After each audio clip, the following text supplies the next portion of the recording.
सो बहुत दिन हो गए अपने को एडमिशन करते हुए। एडमिशन के दोनों एडजस्टमेंट्स मैंने पहले पढ़ा रखे हैं, तो वो आप देख लेना और कोई डाउट हो तो आप मेरे से पूछ सकते हो। Now we will continue the new chapter of accountancy, death of a partner. ये एक बहुत इंपॉर्टेंट टॉपिक है और बोर्ड के पॉइंट ऑफ व्यू से 4 मार्क्स का कंफर्म क्वेश्चन इसमें आता ही आता है। 100% श्योर है कि डेथ का एक 4 मार्क्स का क्वेश्चन आना ही आना है, श्योरली आना है डेथ ऑफ अ पार्टनर का। अब आप ध्यान से देख लो कि डेथ ऑफ अ पार्टनर में क्या क्या करते हैं। ज़्यादा कुछ नहीं करते, सिंपल सा एक 4 नंबर का क्वेश्चन आएगा, सिर्फ उसको क्वेश्चन को करना है किसी पार्टनर की अगर डेथ हो जाती है। तो मैं आपको एक एग्जांपल देता हूँ। X and Y are the partners, sharing ratio 3:2। X Y and Z are the partner, sharing ratio 3:2:1, है ना, ये क्वेश्चन है। Y died on 30th June. तो हमारे पास एक इन्फॉर्मेशन आ गई कि Y died on 30th June. 30 जून को वाई की डेथ हो गई। वाई जो है उसकी डेथ हो गई 30 जून को।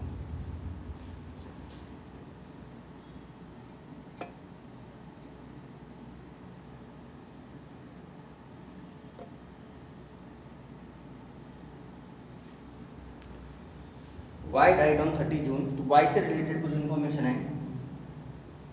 Y is capital 4 lakh,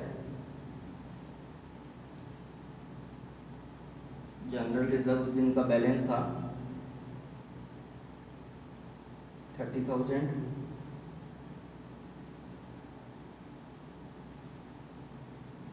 general reserve balance था 30,000। Profit and loss account negative balance, asset side 15,000 total balance है।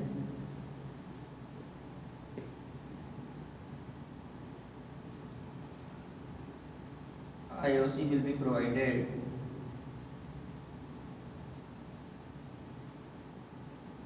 at the rate of 9% per annum. IOC will be provided at the rate of 9% per annum.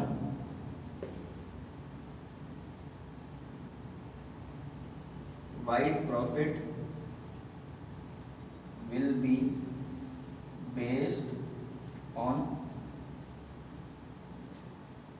Y's profit will be based on previous year profit. Previous year profit, which is 1,80,000.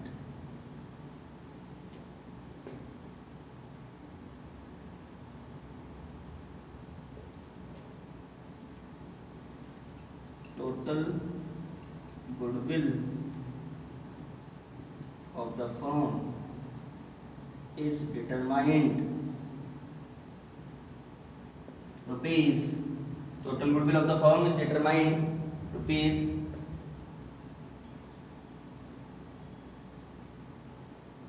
2,40,000. These are some information related to Y. Again I am reading. X, Y, Z are the partners, sharing ratio 3:1. Y died on 30 June. Y 30 जून को उसकी death हो जाती है। Y is capital rupees 4 lakh, general reserve rupees 30,000, profit and loss account asset side 15,000. IOC will be provided at 9% per annum. Y's profit will be based on previous year profit, which is 1,80,000. Total goodwill of the firm is determined rupees 2,40,000. तो देखो ये जो death का जो question है वो सबसे simple concept है। और डेथ के क्वेश्चन में क्या करना होता है, ओनली मरे हुए पार्टनर का कैपिटल अकाउंट बनाना है। आपको इसमें रिवैल्यूएशन अकाउंट अगर रिक्वायर्ड है तो बनाना है, अदरवाइज नहीं बनाना है। पार्टनर्स कैपिटल बनाना है सिर्फ वाई का, और बैलेंस शीट नहीं बनाना है। तो जो 4 मार्क्स का क्वेश्चन आएगा उसमें खाली डेथ हुए हुए पार्टनर का हम सारा हिसाब किताब करेंगे। अगर उसकी डेथ हो जाती है किसी बीच में तो उसको जो भी उसका बनता है that we will give to him. तो उसके लिए हम एक कैपिटल अकाउंट बनाएंगे, that is known as Y's capital account. Y's capital account. आज मैं आपको इमेजिनरी जो है उससे इलस्ट्रेशन से समझा रहा हूँ। From tomorrow whenever I will make the video of DK Goel question. तो मैं पहले ही लिख दूंगा कि डीके गोयल का कौन सा क्वेश्चन है, तो वो सारे क्वेश्चन आपको घर पे डीके गोयल में से देखने कि कौन सा क्वेश्चन सर ने सॉल्व किया है। उसके बाद then you can just go through the illustrations and the questions that I will give you. So Y is capital account, particular amount, debit and credit. सिर्फ एक वाई का अकाउंट बनाना है particulars amount, particulars amount। अब इस account में क्या करना है, y से रिलेटेड सारी इंफॉर्मेशन डालनी है। हमें ना x से मतलब है ना z से मतलब है, हमें मतलब है सिर्फ और सिर्फ किससे, y से मतलब है। एक दो चीजें चेंजेस है वो मैं आपको डिटेल में समझाऊंगा, अभी आप देखते जाओ। जैसे अपन नॉर्मल पार्टनर्स कैपिटल बनाते हैं, लेकिन इसमें खाली y की इंफॉर्मेशन डालनी है। सबसे पहले y की कैपिटल 4 लाख, तो by balance BD rupees 4 lakh, by balance BD 4 lakh. अब जनरल रिजर्व देखो कितना है, 30,000 है। लेकिन कभी भी आपको पता है जनरल रिजर्व जो गिवन होता है वो फर्म का गिवन होता है, तो हमें उसमें y का पार्ट निकालना है। y से रिलेटेड सारी इंफॉर्मेशन में इसमें डालेंगे, y को जो जो मिलना था उसको हम क्रेडिट कर देंगे। तो पहला जो यहाँ देखो तुम, general reserve equals to 30,000 into y का पार्ट 2/6। y का पार्ट कितना है, 2/6, तो 10,000 हो गया जनरल रिजर्व।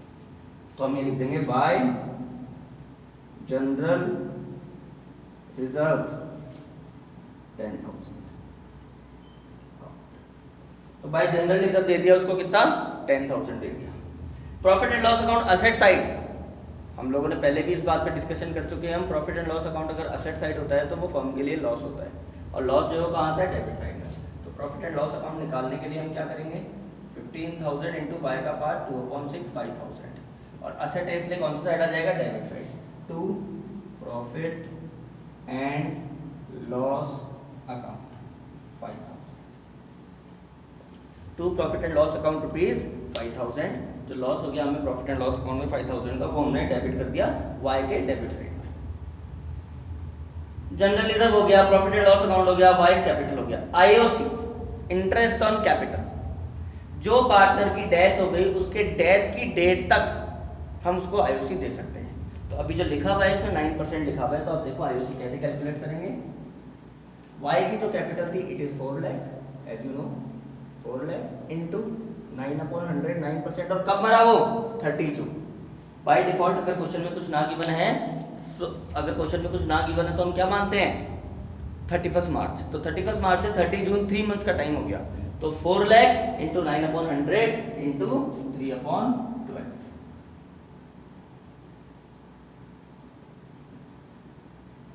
9,000। तो आईओसी कैसे निकाली, समझ में आ गया। 4 lakh rupees total capital given है, 4 lakh rupees is capital. 4 lakh rupees capital में से उसका 9% 9/100 इंटू 3/12, क्योंकि जून में 30 जून को उसकी डेथ हुई है, तो अप्रैल मई जून 3 महीने का टाइम है, तो अप्रैल मई जून 30 जून 3 महीने का डेट है। टोटल आईओसी आ गया 9,000, जो हम उसके क्रेडिट साइड में लिखेंगे।